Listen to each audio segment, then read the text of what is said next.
नमस्कार, आदाब, सत श्री अकाल, जय भीम, जोहार। मेरा नाम है नवीन कुमार। क्या मुहर्रम के मौके पर ताजिया जुलूस के दौरान मुंबई में हजारों मुसलमानों को मारने की साजिश रची गई थी? मुंबई पुलिस ने लगभग 15,000 कैप्सूल्स के साथ एक आदमी को गिरफ्तार किया है। उन कैप्सूल्स में जहर भरा हुआ था। बिल्कुल सही सुन रहे हैं आप। मुंबई में मुहर्रम जुलूस के दौरान लोगों को जिंक फॉस्फाइड के जहरीले कैप्सूल बांटने का मामला सामने आया है। पुलिस ने इसकी विशाल खेप के साथ फैयाज प्रेम जी नाम के एक शख्स को गिरफ्तार किया है। वो खुद को कोड़े मार रहे मुसलमानों को दर्द से राहत के नाम पर यह जहर भरा कैप्सूल बेचने की कोशिश कर रहा था। यह मामला मुंबई के जेजे और भायखला इलाके का है।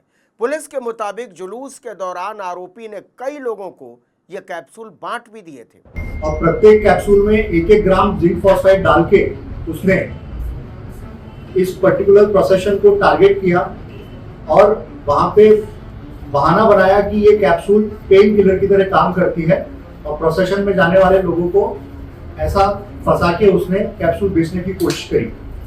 उन्हीं में से एक आदमी को अचानक पेट में भयानक दर्द उठा और फिर उल्टी होने लगी। सुबह 4 बजे भायखला पुलिस स्टेशन को एक एमएलसी प्राप्त हुई जिसमें सलमान सैयद नाम के व्यक्ति की तबीयत खराब होने की वजह से एक एमएलसी आई और उसको उल्टी और पेट में तीव्र दर्द इसकी शिकायत थी।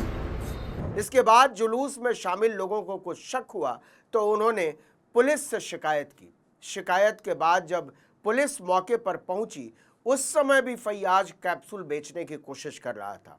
उसे बैग के साथ पकड़कर वो थाने ले आई।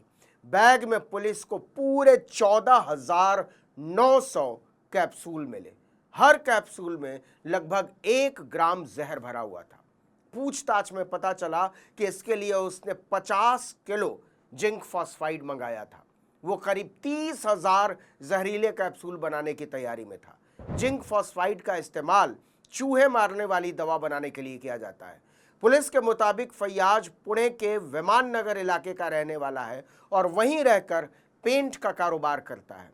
डीसीपी जयंत मीणा के मुताबिक पूछताछ में पता चला कि आरोपी मुहर्रम जुलूस को निशाना बनाने के इरादे से निकला था। उसने इस प्रोसेशन को टारगेट करने के लिए और साथ ही में लोगों को हानि पहुंचाने के लिए टोटल 30,000 कैप्सूल ऑर्डर की थी ऑनलाइन और साथ ही में 50 किलो जिंक फॉस्फाइड ऑर्डर किया था। साल 2025 में वो ईरान और इराक भी गया था, लेकिन उसकी इन यात्राओं का मकसद क्या था और क्या इस घटना का इस मामले से कोई संबंध है, इसकी भी जांच की जा रही है। फैयाज की बहन ईरान में फिजियोथेरेपिस्ट के तौर पर काम करती है और उसकी मां भी वहीं रहती हैं। जांच में यह भी सामने आया है कि 2019 से 2025 के बीच फैयाज कई बार ईरान और इराक की यात्रा कर चुका है। पुलिस के मुताबिक पिछले 1 साल में ही वो 19 बार ईरान और इराक गया था। पुलिस अब ये पता लगाने में जुटी है कि उसकी उन यात्राओं का मकसद क्या था और क्या आरोपी किसी के प्रभाव में था या किसी बड़ी साजिश को अंजाम देने की तैयारी में था। अब जरा समझिए कि जिंक फॉस्फाइड कितना खतरनाक होता है और कैसे करता है शरीर पर असर। जिंक फॉस्फाइड का इस्तेमाल मुख्य रूप से चूहों को मारने के लिए किया जाता है। यह गहरे भूरे या काले रंग का केमिकल होता है जिसे दुनिया के सबसे खतरनाक रोडेंटिसाइड में गिना जाता है। जिंक फॉस्फाइड पेट में पहुंचने के बाद वहां मौजूद एसिड और नमी के संपर्क में आकर फॉस्फीन गैस बनाता है। यह गैस शरीर की कोशिकाओं को ऑक्सीजन का उपयोग करने से रोक देती है, जिससे कई अंग तेजी से फेल होने लगते हैं। इसके खाने के कुछ ही देर के बाद तेज उल्टी और पेट में दर्द होता है। सांस लेने में दिक्कत होती है। इसके लक्षण है चक्कर आना और बेहोशी छाना। जिंक फॉस्फाइड खाने के बाद ब्लड प्रेशर तेजी से गिर सकता है। दिल की धड़कन अनियमित हो सकती है। नतीजा लीवर और किडनी फेल। गंभीर मामलों में देखते ही देखते मल्टी ऑर्गन फेल्योर हो सकता है और खाने वाले की जान जा सकती है। मेडिकल रिसर्च के मुताबिक जिंक फॉस्फाइड की बहुत कम मात्रा भी शरीर में जहर बना सकती है। ये कितनी तेजी से और कितना असर करेगा, ये व्यक्ति की उम्र, वजन और शरीर में पहुंची इसकी मात्रा पर निर्भर करता है। जो सबसे खतरनाक बात है वो ये कि जिंक फॉस्फाइड का कोई विशेष एंटीडोट यानी प्रतिरोधी दवा नहीं है।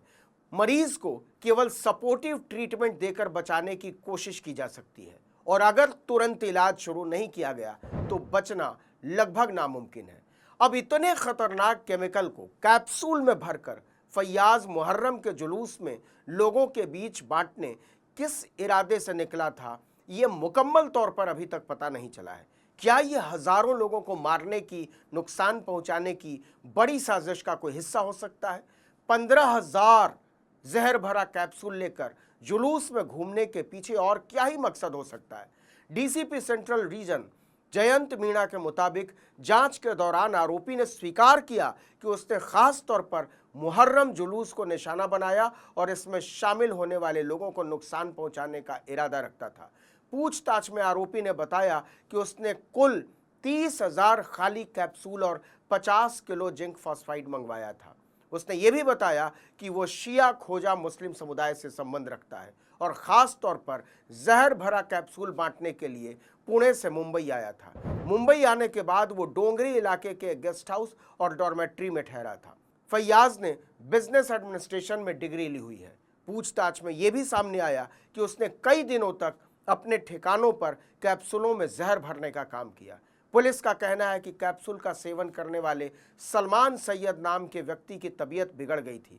उसे पेट दर्द और उल्टी की शिकायत के बाद इलाज के लिए अस्पताल में भर्ती कराना पड़ा।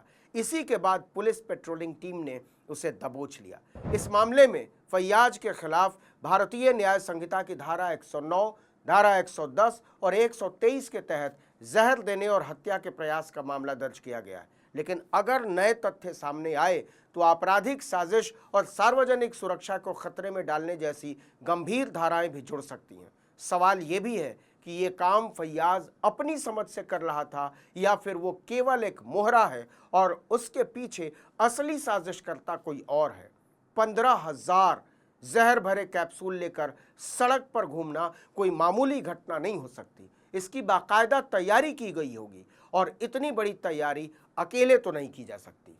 सवाल तो ये भी है कि आरोपी के पास 50 किलो जिंक फॉस्फाइड आया कहां से और इस जहर को कैप्सूल में भरने की ट्रेनिंग उसने कहां से ली, इसका साजो सामान कहां से आया। आपको बता दें कि जिंक फॉस्फाइड को भारत में जहरीले कीटनाशक की श्रेणी में रखा गया है। इसकी बिक्री और उपयोग पर कीटनाशक अधिनियम 1968 और उससे जुड़े नियम लागू होते हैं। इस नियम के मुताबिक जिंक फॉस्फाइड कोई भी नहीं बेच सकता, इसके लिए लाइसेंस लेना जरूरी है। दूसरी बात, इसे खुले में या पुड़िया बनाकर भी नहीं बेचा जा सकता। इसके पैकेट की तय मानकों के मुताबिक पैकेजिंग और लेबलिंग होनी चाहिए। तीसरी बात, जो भी दुकानदार जिंक फॉस्फाइड बेचेगा उसे अपने स्टॉक और बिक्री का पूरा रिकॉर्ड रखना होगा, मतलब किसको बेचा जा रहा है इसकी जानकारी। चौथी बात, लाइसेंस लेने के बावजूद इसका स्टोरेज निर्धारित मात्रा से ज़्यादा नहीं किया जा सकता। और पांचवी बात, बिना लाइसेंस बेचने या खरीद बिक्री का रिकॉर्ड न रखने पर जुर्माना और जेल दोनों हो सकता है। इसलिए सवाल खड़ा होता है कि आरोपी के पास 50 किलो जिंक फॉस्फाइड आया कहां से और उसे बेचा किसने। जरा सोच कर देखिए, फैयाज इन सारे कैप्सूल्स को बेच और बांट चुका होता और लोग उसे खा चुके होते, क्या होता? वो तो अच्छा हुआ कि किसी ने समय रहते पुलिस को खबर कर दी और पुलिस ने भी तुरंत सक्रियता दिखाई। मुंबई पुलिस ने मुहर्रम जुलूस के दौरान जहरीले कैप्सूल बांटने की बड़ी साजिश को नाकाम कर दिया, वरना आज मुंबई ही नहीं पूरे देश में मातम छाया हुआ होता। इस वीडियो में इतना ही, लेकिन अगर आपने आर्टिकल 19 इंडिया को अब तक सब्सक्राइब नहीं किया है तो फौरन कर दीजिए, बेल आइकॉन दबाइए, घंटी जैसी आकृति लाइक कीजिए और कमेंट करके बताइए हमारा वीडियो आपको कैसा लगा। हमारा ट्विटर हैंडल है article19_India और मेरा ट्विटर हैंडल है नवीन जर्नलिस्ट। नमस्कार।